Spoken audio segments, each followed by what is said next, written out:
up learning what is expected of us, what to do, how to act, and sometimes who we should become. But are these expectations fair for everyone?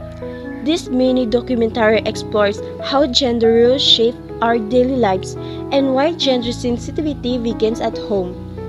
For many families, traditional gender roles are still the norm.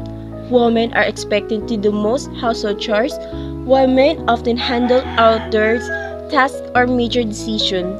Today, many households are becoming more gender equal. Responsibilities are shared and decisions are made together. However, not all families fully shift to equality. Sometimes traditions and modern values collide. Chores and expectations are often divided by gender. Girls may be expected to clean more, boys may be given more freedom.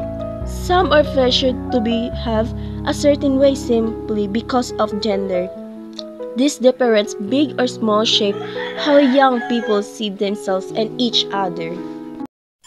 Nakasulay ba ka nga ang imong papel sa balay nakibunggo sa imong gusto o gi-expect nimo? Nasulay. Giunsa nimo pag-handle?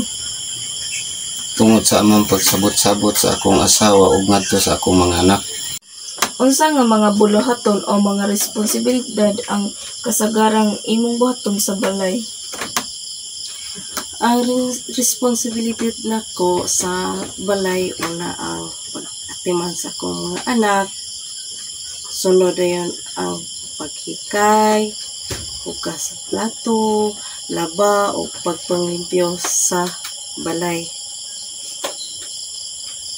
Nagatuo ba ka nga lahi ni para sa laki o babae? Para sa ako common tungod kay ang trabaho sa babae diri sa balay kaya pod sa lihokon sa mga lalaki.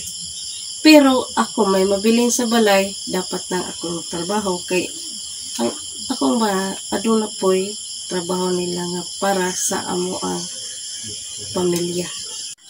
Kinsa kasagaran ang magbuot sa dagkong desisyon sa pamilya?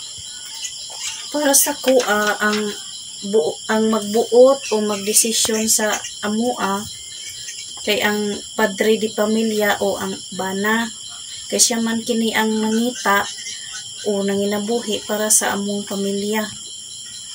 Sa imong tan-aw patas ba ni? Para sa kuha patas kini kay magkasinabot man mi kay ug unsa ang desisyon sa usa istoryahan para magkauyunay kini. So my question is, sa diha nagdako ka giunsa pagkabahin ang mga bulatonon tali sa mga lalaki o babae?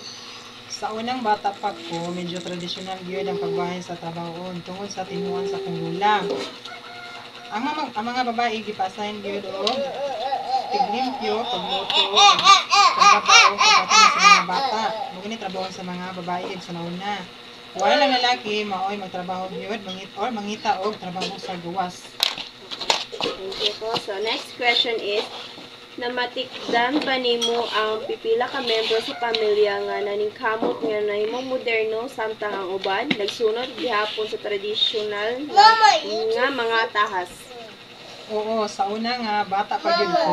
Ang akong mama maoy mas moderno og nahuna. Para niya ang mga bulutan sa balay or responsibilidad sa responsibilidad sa tanan, mga babae man o lalaki.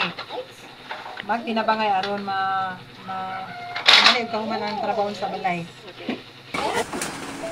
Advocacy message. It's time to move beyond outdated gender roles in families.